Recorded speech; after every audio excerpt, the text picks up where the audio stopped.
Baik, Assalamualaikum warahmatullahi wabarakatuh. Eh, Salam sejahtera buat kita semua. Salam, Om Swastiastu, Namo Buddhaya, salam kebajikan. Baik, sebelumnya ada adagium yang saya ingin angkat, yakni Fiat Justitia Ruat Caelum, yang artinya tegakkanlah keadilan meskipun langit akan runtuh. Sebelumnya perkenalkan, nama saya Satria Firyan Pramudia. Saya selaku mahasiswa aktif Universitas Pasundan yang mengambil mata kuliah jurusan hukum. Sebelumnya saya ucapkan terima kasih sebanyak-banyaknya kepada Bapak Dr. Subelo Wiono, SHMPD, selaku dosen di mata kuliah Pendidikan Hukum Masyarakat Fakultas Hukum Universitas Pasundan. Oke, di sini kami akan mengangkat tema untuk diskusi, yakni kurangnya kesadaran hukum, ancaman tindak pidana asusila.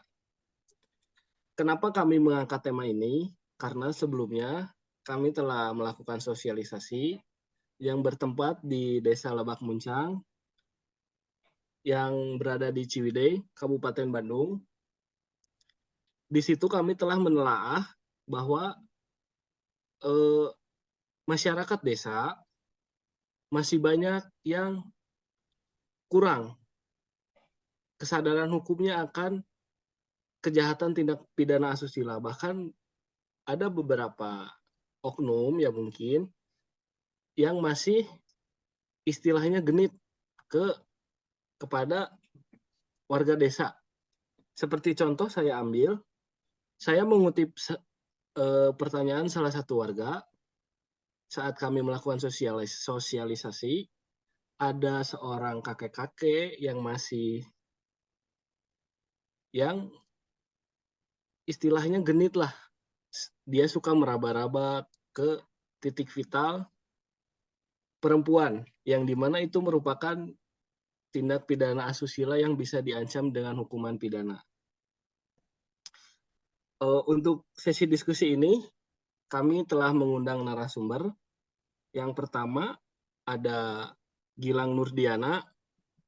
Beliau merupakan mahasiswa aktif Fakultas Hukum Universitas Pasundan, dan juga beliau merupakan pengurus di organisasi APMC yang berada di ruang lingkup fakultas.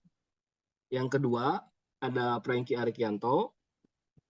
Beliau juga merupakan mahasiswa aktif Fakultas Hukum Universitas Pasundan, dan yang akan memandu jalannya sesi diskusi ini ada Saudari Sri Patricia, yang di mana beliau juga merupakan mahasiswa aktif Fakultas Hukum Universitas Pasundan, dan juga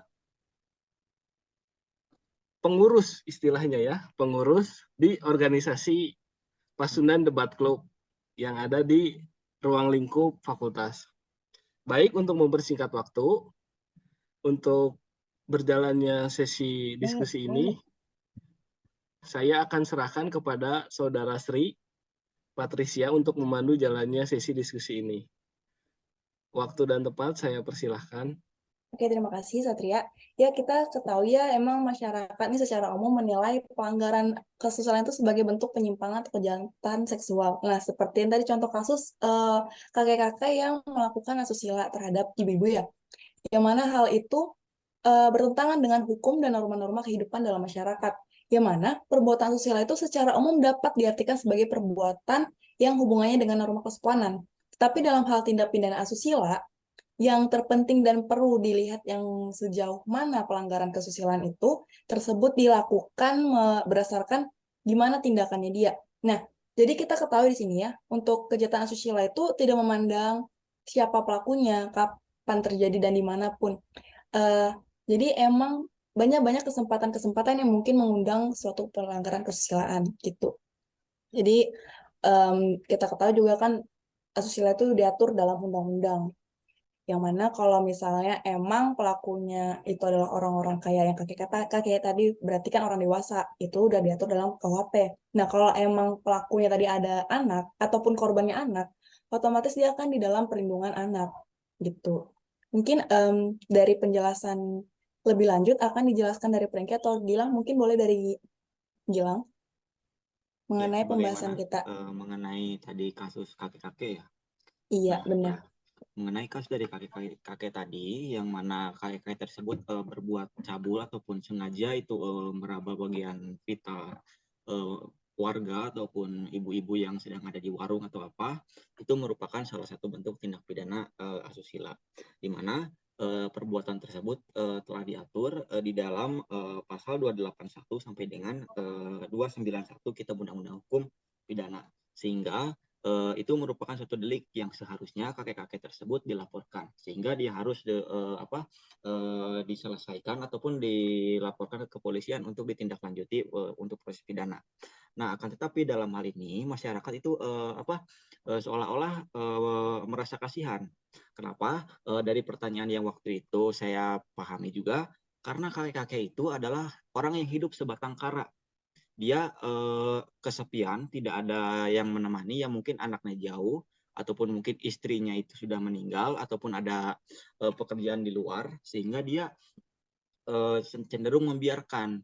Dan dia masyarakat itu kalau misalkan kakek-kakek tersebut melakukan hal tersebut, dia cenderung menyelesaikannya dengan cara musyawarah. Akan tetapi kakek-kakek tersebut tetap melakukan tindakan itu, sehingga ya menurut saya sudah selayaknya kakek-kakek tersebut dilaporkan atau diselesaikan melalui upaya hukum begitu. Nah, baiknya karena pertimbangan masyarakat itu adalah merasa kasihan, balik lagi berarti tadi ke agenda musyawarah ya, musyawarah antar masyarakat begitu, untuk mencapai mufakat dan untuk memberikan solusi yang terbaik bagi kakek-kakek tersebut. Nah, untuk kedepannya bagi masyarakat seharusnya lebih hati-hati lagi dalam beraktivitas dan bersosialisasi gitu. Gitu sih. Jadi kalau menurut pandangan dari Prengki ini bagaimana menilai perbuatan asusila yang dilakukan oleh kakek-kakek tersebut? Sama kayak Gilang sih. Gimana itu? Ya kan dia kan udah terbiasa ngelakuin. Kitanya kan dimusyawarahin. Tapi kalau misalkan dimusyawarahin masih tetap ngelakuin, ya udah pidana aja. Laporin polisi mungkin ke pihak yang berwajib. Berarti hal itu sama kayak halnya kayak diversi ya, pelakuan restoratif. Maksud kalian dengan musyawarah itu musyawarah di luar pengadilan atau emang gimana konsepnya tuh? Iya begini, kalau misalkan dari restoratif sendiri, yang namanya restoratif justice itu kan berarti bisa saja dilakukan restoratif justice, akan tetapi dalam hal ini kan pelakunya itu adalah Orang yang udah orang berumur. dewasa begitu ya, udah berumur begitu. Untuk dilakukan restoratif justice itu agaknya kurang memadai gitu kalau misalkan begitu. Jadi sebaiknya dilakukan mediasi terlebih dahulu kalau misalkan ada kerugian-kerugian ataupun misalkan ya biasanya kan berarti itu kan berkaitan dengan hal kesusilaan ya. Berarti kerugian yang timbul daripada korban itu adalah kerugian moral, berarti dia merasa dilecehkan sehingga nama baiknya mungkin akan terganggu mungkin gitu ya, saudara Franky. Nah begitu. Jadi perbaikannya itu saya kira dengan cara ya musyawarah maupun apa gitu. Ya kan juga kita ketahui bukan hanya orang-orang dewasa saja, juga banyak anak-anak yang bahkan jadi pelaku. Itu kita menilai juga bukan sedikit pelaku-pelaku anak yang melakukan perbuatan asusila.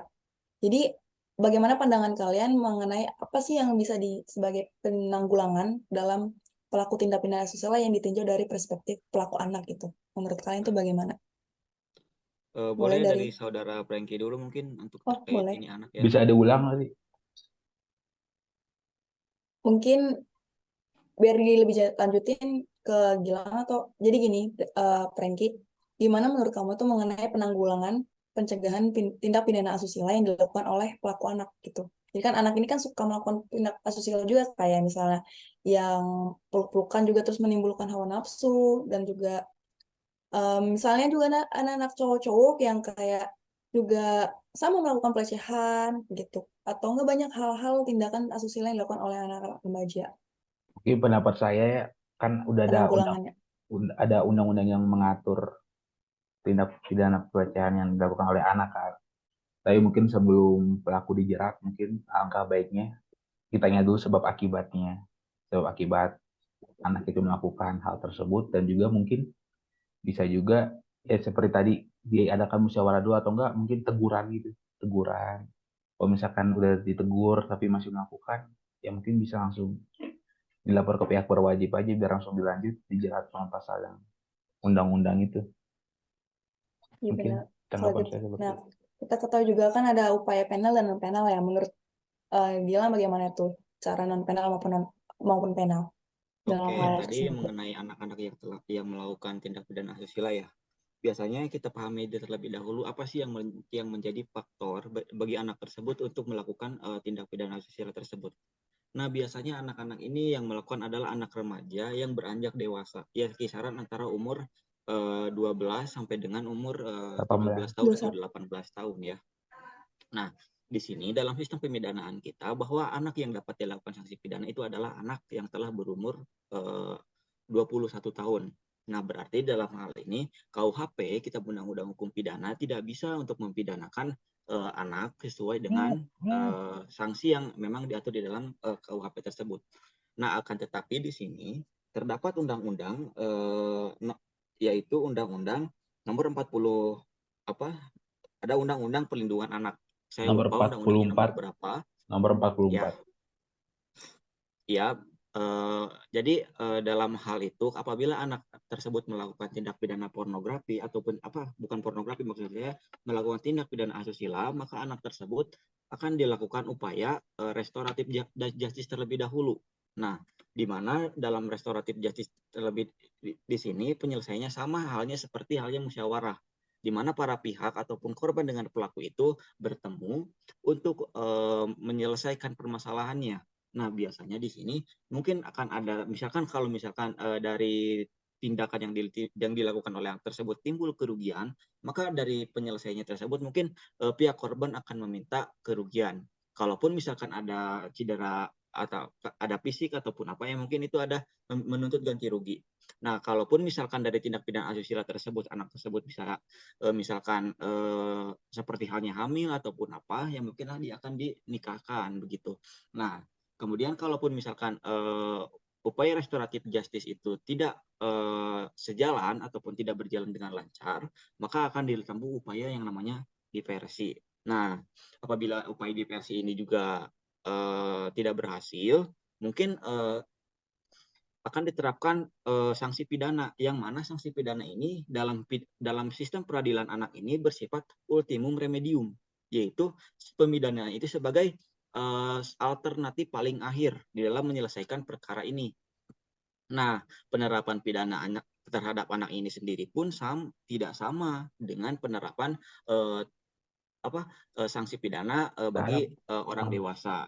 Biasanya anak itu menurut Undang-Undang Perlindungan Anak ini dia akan dikenakan sanksi setengah dari masa usia orang dewasa. Misalkan dari tindakan yang dilakukan anak tersebut yang mana di dalam KUHP diatur sanksinya adalah 8 tahun penjara, maka apabila dalam hal ini adalah sanksinya anak, maka anak itu akan dituntut penjara selama 4 tahun ataupun kurang daripada itu selama yaitu balik lagi kepada pertimbangan hakim dan juga berat ringannya tindakan yang dilakukan oleh anak tersebut. Begitu, Sri. Ya, Mungkin berarti ada emang tambahan lain? Ya. ya benar, diversi itu kan dilakukan untuk mana penyelesaian tindak pidana yang melibatkan pelaku, korban, keluarga korban, dan pihak-pihak lain terkait, yang mana untuk kan mencari penyelesaian yang adil dan menekankan pemulihan yang tadi seperti Gilang bilang pada keadaan semula ya. Jadi kan juga upaya diversi ini juga bukan kita harus melihat pada sisi berapa syarat dengan syarat yang mana tidak boleh lebih dari 7 tahun. Yang mana upaya diversi ini boleh dilakukan jika di sanksinya itu, ancamannya itu di bawah 7 tahun dan juga bukan pengulangan tindak pidana begitu. Dan mungkin ada dari tanggapan Franky mengenai hal ini. apa saja mungkin bentuk-bentuk dari hasil diversi ini yang seperti apa? Bentuk-bentuk diversi. Nggak ada, saya nggak ada tanggapan lagi. Ya, ya seperti tadi ya perdamaian, penyerahan kembali kepada orang tua. Ya, Ya. mungkin dari moderator kita kembalikan ke moderator atau ada ada pembahasan lain mengenai mungkin dari pertanyaan-pertanyaan dari sosialisasi kemarin mengenai em, apa itu kira-kira? Oke, mengenai tanggapan dari, oh iya kemarin itu pas sosialisasi itu ada seorang audiens ya yang bertanya terkait misalkan begini, apabila seorang guru memukul muridnya, apakah itu merupakan sebuah tindak pidana dan harus diproses hukum? Nah, itu balik lagi masalahnya ya. Nah, jawabannya itu adalah balik lagi. Kalaupun misalkan guru itu memukulnya dalam konteks ia mendidik, maka itu sah-sah saja. Akan tetapi apabila guru tersebut itu memukul tanpa alasan yang jelas, maka itu akan diproses pidana. Karena kan begini prinsipnya yang namanya perbuatan pidana itu harus memenuhi dua unsur. Unsur mens rea dan juga actus rea ya. Di mana Gimana mens itu? rea ini berarti sikap batin daripada seorang tersebut melakukan tindak pidana. Nah, sedangkan actus rea itu merupakan esensi dari kejahatan atau perbuatan tersebut itu dilakukan begitu. Nah, jadi kalau misalkan guru itu memukul seorang murid itu dengan niat dia mendidik ataupun dengan hal dia menegur karena murid itu melakukan kesalahan, ya seharusnya itu tidak dilaporkan kepada kepolisian ya, meskipun yang namanya polisi itu tidak boleh menolak suatu laporan yang diajukan oleh masyarakat gitu. Ya. Ya, ya banyak upaya-upaya yang dapat kita lakukan dalam tindak pidana asusila ini. Dari Novandi Nabila, apa ada tanggapan mengenai hal ini? Oke, jika tidak ada, mungkin kita kembalikan ke moderator. Bentar, Atau ya bagaimana Novandi? izin Iya, izin boleh. bertanya. Boleh, silakan. Ya, sebelumnya perkenalkan diri dulu. Perkenalkan, nama saya Novandi Ardiansah. Eh, saya izin bertanya, kan tadi setelah saya mendengarkan materi kalian terkait penanganan tindakan pidana asusila ya. Pertanyaan saya, bagaimana cara menyadarkan warga yang paling efektif untuk takut akan ancaman tindak pidana asusila? Boleh dari Gilang atau Franky menanggapi pertanyaan dari Novandi.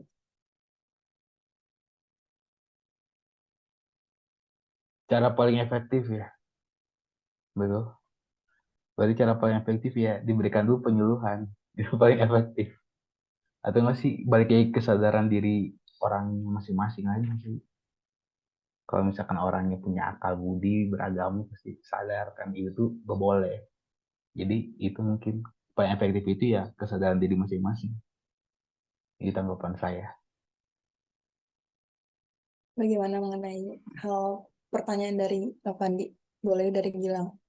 Baik, mengenai tadi tanggapan mengenai pertanyaan daripada Novandi, bagaimana meningkatkan kesadaran masyarakat akan sanksi daripada tindak pidana asusila itu sendiri. Nah, tadi benar apa yang dikatakan oleh saudara Prangki bahwa untuk untuk dapat sanksi tindak pidana asusila ini dapat efektif, yaitu balik lagi kepada kesadaran hukum masyarakat.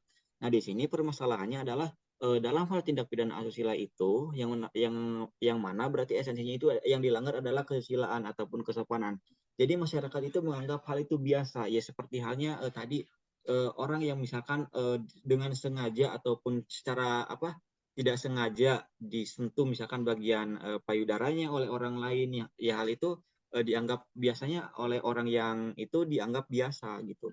Nah, dalam hal ini berarti meskipun itu adalah tindak pidana ya seharusnya itu minimal orang yang melakukan penyentuhan tersebut harusnya ditegur ataupun gimana, takutnya itu malah menjadi kebiasaan buruk bagi orang itu tersebut, dan kemudian kalau misalkan itu menjadi kebiasaan buruk kan bisa jadi itu menjadi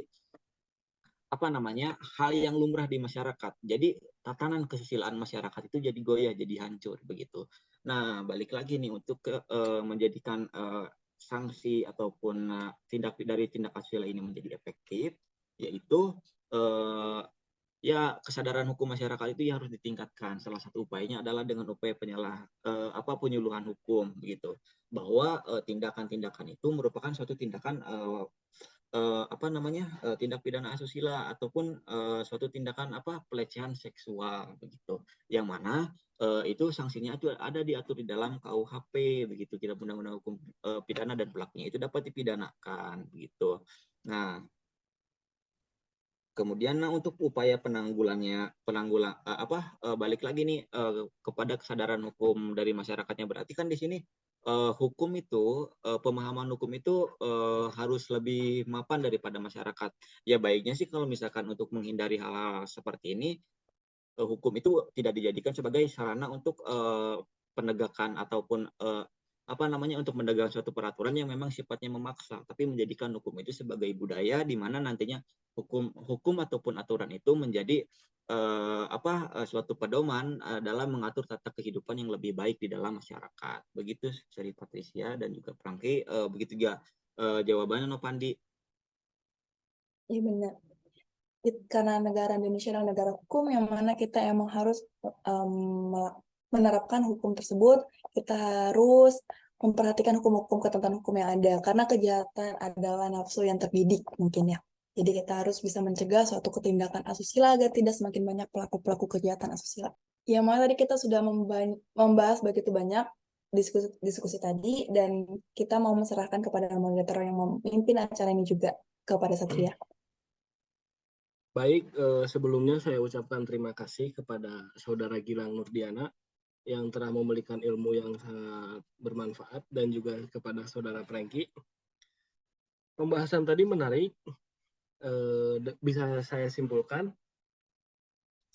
bahwa yang pertama soal kakek-kakek tadi yang ditanyakan oleh audiens pada saat kita penyuluhan, bahwa emang kesadaran diri akan hukum tindak pidana itu harus istilahnya diciptakan, di mana kita harus atau mungkin saya bisa berpendapat bahwa warga yang sering melihat atau mungkin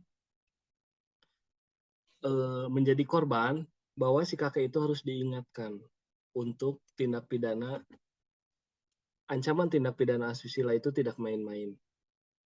Dan juga untuk anak, banyak faktor yang menjadi penyebab anak itu menjadi pelaku tindak pidana asusila. Yang pertama ada keluarga, lingkungan, dan lain sebagainya. Tadi sudah disampaikan oleh pemateri. Upaya hukumnya pun dimulai dari restoratif, dan jika tidak berhasil ada ultimum remedium. Itu adalah istilahnya penyelesaian secara pengadilan. Itu pun akhir lah istilahnya jika tidak menemui jalan temu. Baik, segitu saja yang bisa kami sampaikan. Terima kasih banyak kepada audiens dan juga narasumber yang telah hadir.